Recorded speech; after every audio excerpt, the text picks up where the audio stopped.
Hey, what's going on everybody? Bank here. So today I'm going to do a review on the Puckipuppy Ebike. So I've got a couple down days left in Valentine, so I need to make content. So we're going to review this e-bike. So let me set that up for you. Alright, well we're going to have to compete with a lawnmower behind us over here. I apologize for that. I will do my best to take care of that during the editing. So let's talk about the Puckipuppy e-bike, the Labrador Pro, and why I decided on it for my 48 state e-bike adventure. The reason why I decided on it is because it was a bigger bike, has the wide tires, 4-inch tires, and has the suspension on the seats. Most of you guys know I broke my back a few years back, so having a suspension in the rear really helped out. And the price point was spot on for what I was looking to spend. I'll be honest, I don't know much about e-bikes before I bought it, and I still don't know much about them now, except for they're fun and it's a lot easier than pedaling a bike. Don't get me wrong, I do pedal this bike every day. I keep it on pedal assist 2, which is one of the lowest settings you can put it on. That keeps me at about 12 to 14 miles an hour. I like the looks of it, the camouflage looks of it, and all around I was just really impressed with the way the bike looked. Now, let's dive into some of the specifics. I am going to be reading this off because I am no good at remembering anything, so forgive me while I read this off. Alright, so let's talk about the power, range, and comfort.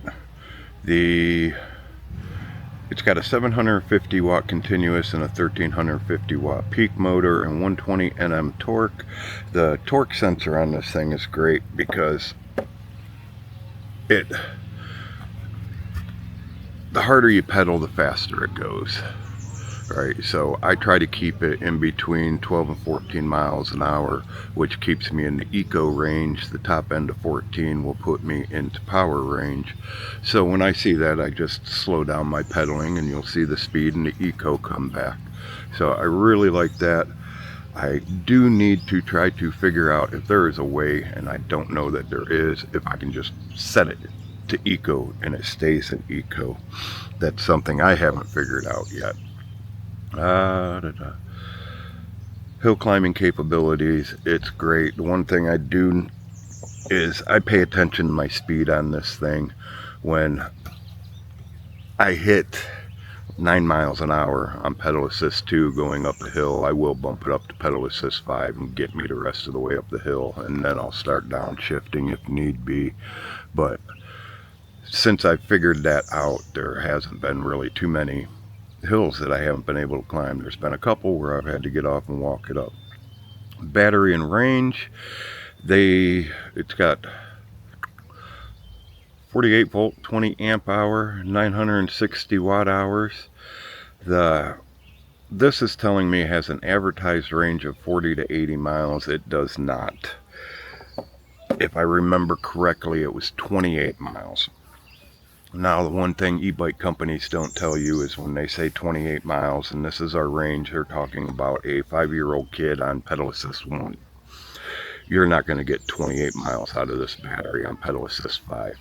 In fact, the day I bought it, I went from McPherson, Kansas to Lindsborg, which was 14 miles. I had it on pedal assist 5 and was using the throttle some of the time. Before I made it to Lindsborg, my battery was dead. On average, keeping it in pedal assist 2 and keeping it in between 12 and 14 miles, and let's say I'm on the Cowboy Trail where there is no hills, I can get in between 20 to 22 miles is what I've been getting per battery. I do have 2 extra batteries that I bring with me. I highly suggest that when you buy it, if you do find a deal for a second battery, get it. I have seen at times where they'll post an extra battery with your e-bike purchase for $99. Get it. You will thank me later, because when you decide later you need a new battery, you're going to pay 500 bucks a pop for them batteries. Suspension and comfort. Full suspension system, 130 millimeter front travel, 35 millimeter rear shock, and its impact on the comfort over the varied terrain. That's telling me to discuss that. Yeah, like I said, I broke my back almost 4 years ago, probably 4 years ago now. I have not had a problem with my back on this. The only time I had a problem with my back on this was yesterday when I went to Smith Falls and had to ride 3 miles of washboard road. That took 6 miles because I had to go back. So that took it out of me. Let's see, what else do they say? Speed and class, this is a class 2. It says 28 miles an hour. You can get into these controllers and you can set them up as high as you want. I believe actually when I did get into this, when I first bought it, I was going to set it, you can set it up to 99 miles an hour. Are you going to hit 99 miles an hour? Never.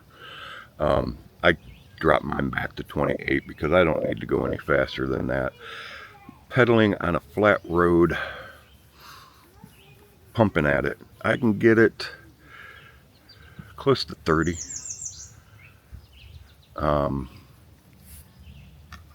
Going downhill, I've had it over 30. I don't like going over 30 because every time I don't even like going over 25, to be honest, because every time I get over 25, I can visualize myself going asshole over elbows, and that's not something I want to do.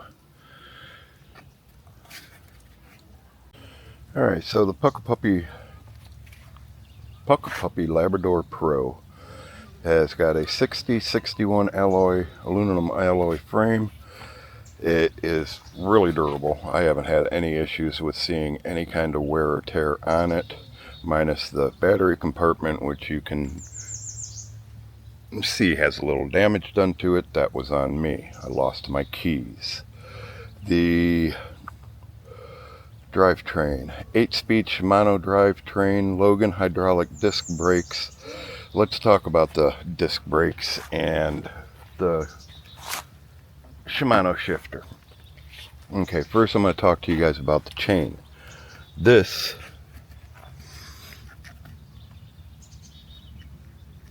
is not the factory chain on this bike. This is an aftermarket chain that I put on it.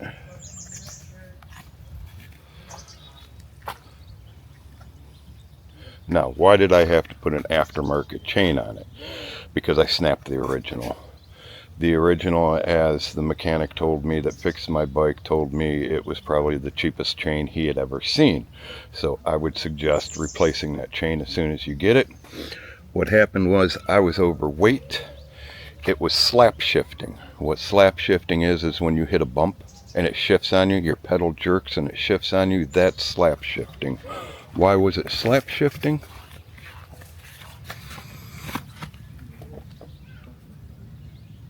Oh, where is it? Right there. It did not have a chain tensioner on it. The bike mechanic I had threw the chain tensioner on it for me, and that for the most part has taken care of the slap shift. He has put a beefier chain on it. I notice no wear and tear on this chain, and I've put 2,000 miles on this bike since that chain has been put on. I put 2,000 miles on that bike since I started this trip. The other thing I'm going to point out is talking about mileage. Don't trust your computer for your miles, because right now it's telling me I only put 2,148 miles on it. I've had it since November. I did DoorDash for 4 months in Lorain, Ohio, working every day door dashing on top of taking long rides and on top of this trip, and it's telling me I have 2,148 miles on it. That is completely incorrect. The brakes. I want to talk to you guys about the brakes for a minute. When I originally got it, I looked into it. It said change the brakes in between 500 and 800 miles. I was at about 700 miles in, and the brakes had been spongy. I had to get a brake bleeding kit and add fluid to it. That helped out a little bit. I ordered new brake pads. When they came in, I took them off. Both the front and the back were worn almost completely out. In fact, the back one actually wore part of the clip off of it. I got new brake pads, put them on before I left on this adventure, and like I said, I've got 2,000 miles in. I went to change them back in Atlantic, Iowa, and they're still good. So I would suggest changing the brake pads right away. Also, check all your bolts.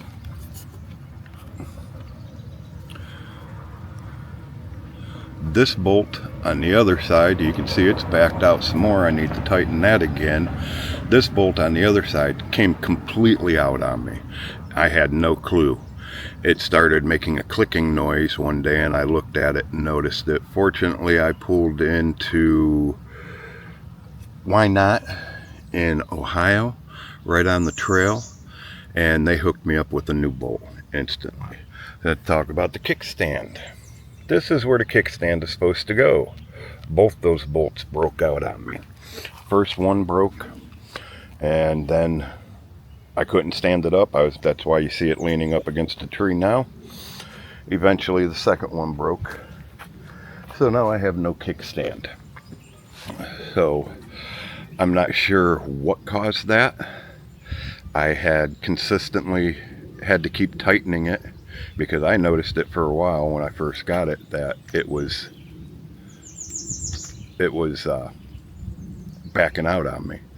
So I had to go ahead and do that. The other thing, don't lose your keys. Don't lose your keys. Don't lose your keys.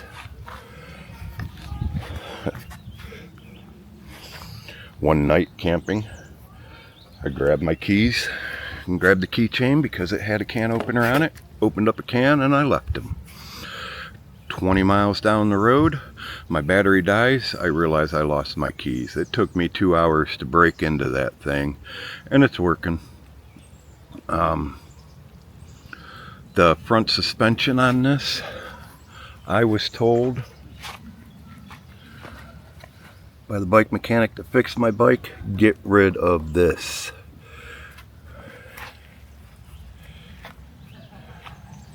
Get a different front fork for it. He says that those are notorious for breaking, and the last thing you want to do is have that thing break when you're 2,000 miles away from home. So I have not changed that out. My hope is I can get back to Lorain, Ohio, and I'm going to be working on trying to find another e-bike company that's willing to work with me. Now let's talk about customer experience with Puckipuppy. This is where it gets sour with me.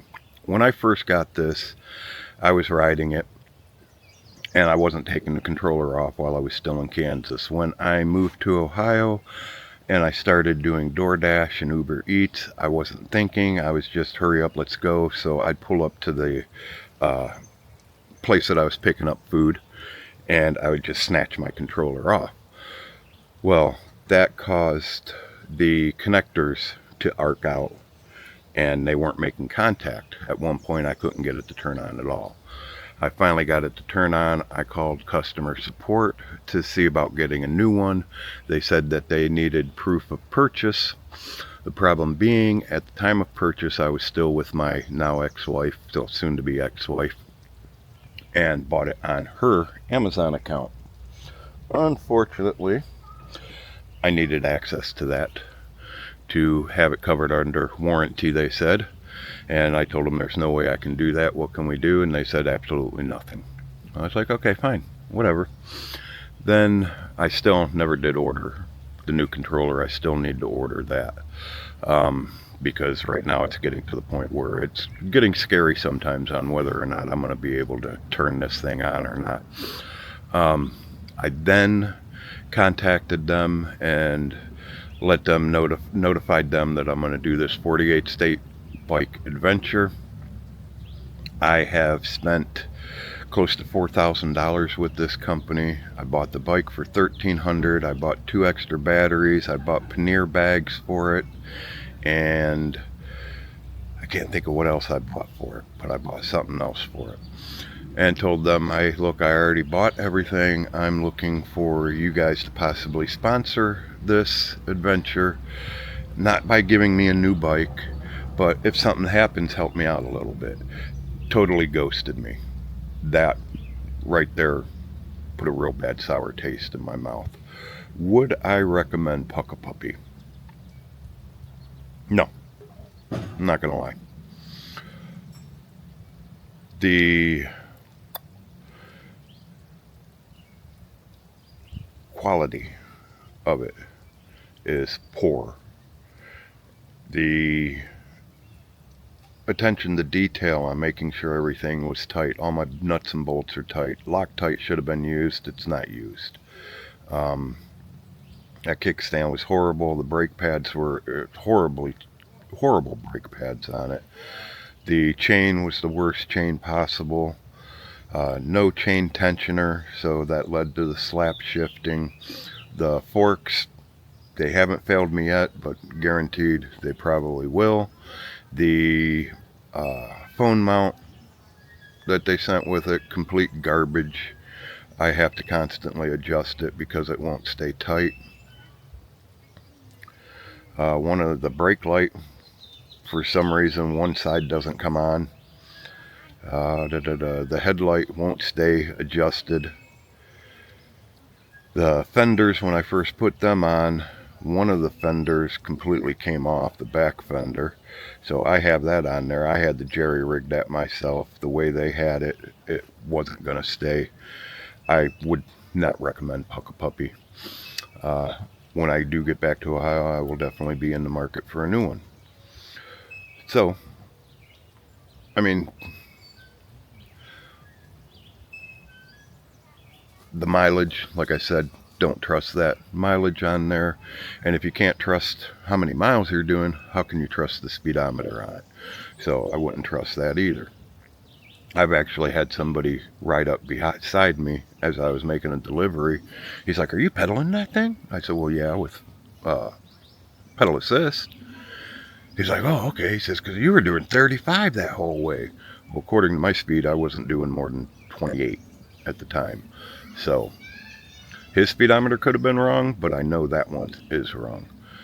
I can't think of anything else to cover on this bike, except for no, I would not recommend anybody buying Puckipuppy.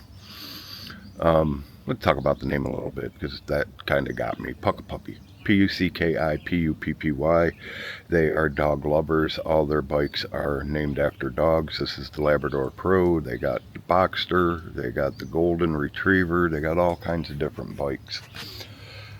I would highly suggest, if anybody was to look into buying Puckipuppy, that you look into them good before you go ahead and make that purchase.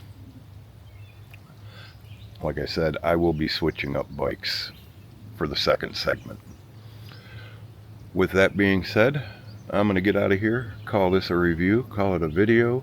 I'm no good at doing reviews, but I'm not going to sugarcoat it, and I'm not going to lie to you guys about anything I got. Tomorrow I'm going to do a review on that Nightcat lay flat hammock. I'll bring it out here, set it up, and show you guys what that's all about, so tune in tomorrow for that one. Keep on keeping on.